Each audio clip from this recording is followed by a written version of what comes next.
नमस्कार दोस्तों। आज के इस वीडियो में हम बात करने वाले हैं थवव्वुर राणा के केस के बारे में। यहाँ पर भारत किस तरीके से टेररिज्म को खत्म करने की कोशिश कर रहा है और यूएस का इसमें क्या इन्वॉल्वमेंट है, वो भारत की किस तरीके से मदद कर रहे हैं। दो देश आपस में मिलकर टेररिज्म को किस तरीके से खत्म कर सकते हैं, इन सारी ही बातों को डिटेल में कवर करने की कोशिश करेंगे। जानेंगे कितने टाइप का टेररिज्म होता है और असल में टेररिज्म की क्या परिभाषा है। इन सारी ही बातों को कवर करने की कोशिश करेंगे। रिसेंटली थवव्वुर राणा को भारत सरकार ने यूएस से भारत लेके आए हैं। यहाँ पर नेशनल इन्वेस्टिगेशन एजेंसी ने इनके ऊपर चार्जशीट फाइल की है टेररिज्म से लेकर। यहाँ पर आपको एक बात जानने को मिली होगी कि थवव्वुर राणा एक टेररिस्ट हैं, लेकिन इनका 26/11/2008 मुंबई अटैक में क्या इन्वॉल्वमेंट रहा। तो इन्होंने लश्कर ए तोयबा के साथ यहाँ पर इन्होंने कमांडिंग काम किया था। उस समय पर वर्चुअली इन्होंने कमांड दी थी। जो 11 से 12 लोग टेररिज्म के रूप में मारे गए थे, उसमें से सिर्फ एक ही इंसान उस समय बचा था, जिसका नाम था अजमल कसाब, जिसको भारत ने बाद में फांसी की सजा दे दी थी। लेकिन थवव्वुर राणा वर्चुअली इस पूरे ही चीज में इन्वॉल्व थे, तभी उनको यहाँ पर भारत में वापस लाया गया है और उनके खिलाफ यूएपीए और आईपीसी सेक्शंस जो टेररिज्म से रिलेटेड हैं, वो चार्जशीट में नेशनल इन्वेस्टिगेटिंग एजेंसी द्वारा चार्ज किए गए हैं। कुछ बातें हम ये जान लेते हैं कि ये यूएसए में कर क्या रहे हैं। जब ये टेररिस्ट हैं, पाकिस्तान से हैं, तो ये यूएसए में कर क्या रहे थे। ये असल में डेनमार्क टेरर प्लॉट के केस में 2009 में यूएस में बंद थे। 2011 में इनको लेकर चार्जशीट फाइल करके इनको 14 साल की सजा यूएसए में हो गई थी। फिर 2020 में ही इन्हें छोड़ दिया गया।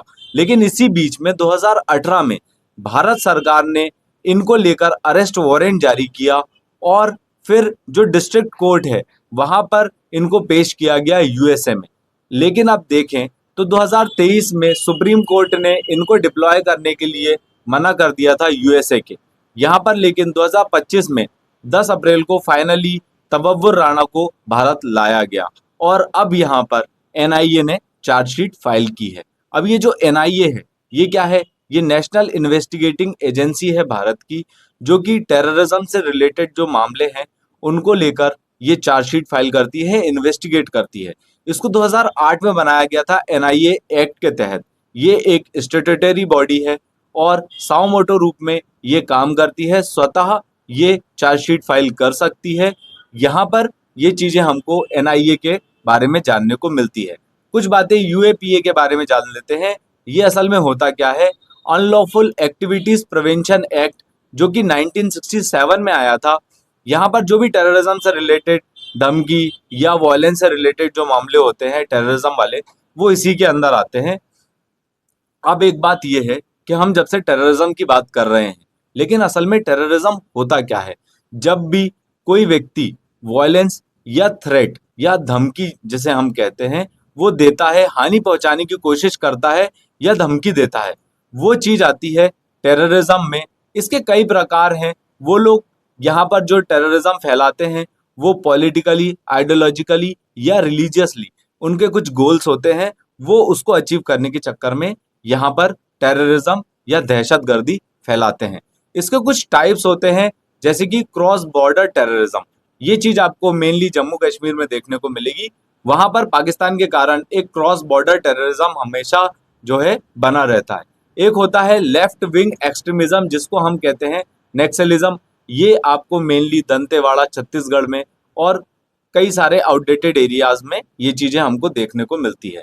अब जो तीसरा टाइप होता है टेररिज्म का, वो है रिलीजियस टेररिज्म, जैसे आईएसआईएस। ये लोग धर्म के नाम पे टेररिज्म फैलाते हैं। ये चीज कहलाती है रिलीजियस टेररिज्म।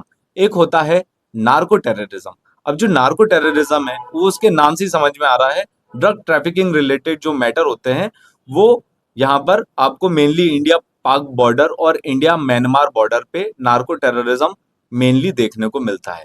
एक लास्ट टाइप है टेररिज्म का, जिसका नाम है एथनो नेशनलिस्ट टेररिज्म। ये चीज आपको मेनली एथनिसिटी या हम कहें जातीयवाद को बढ़ाते हुए यहाँ पर ये चीज देखने को मिलती है।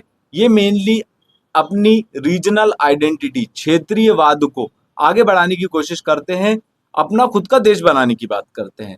ये इंडिपेंडेंस की बात करेंगे, अलगाव या हम कहें सेपरेटिस्ट की बात करेंगे, ये चीज़ आपको मेनली नॉर्थ ईस्ट इंडिया में मोर कॉमनली ये आपको देखने को मिलती है। कुछ एग्जाम्पल्स हम देख लेते हैं जो बहुत ही महत्वपूर्ण रहे हैं अभी तक के भारत के जो टेररिज्म अटैक हुए हैं भारत के ऊपर।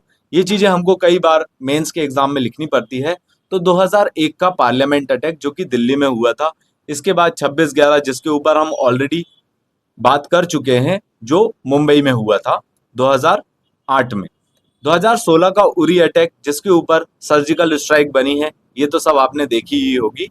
2019 का पुलवामा अटैक, और यहाँ पर इंडिया ने उसके बाद जो है ऑपरेशन बंदर चलाया था, और जो भी टेररिस्ट वाले जो एरिया थे उनको यहाँ पर पाकिस्तान के अंदर खत्म करने की कोशिश करी थी।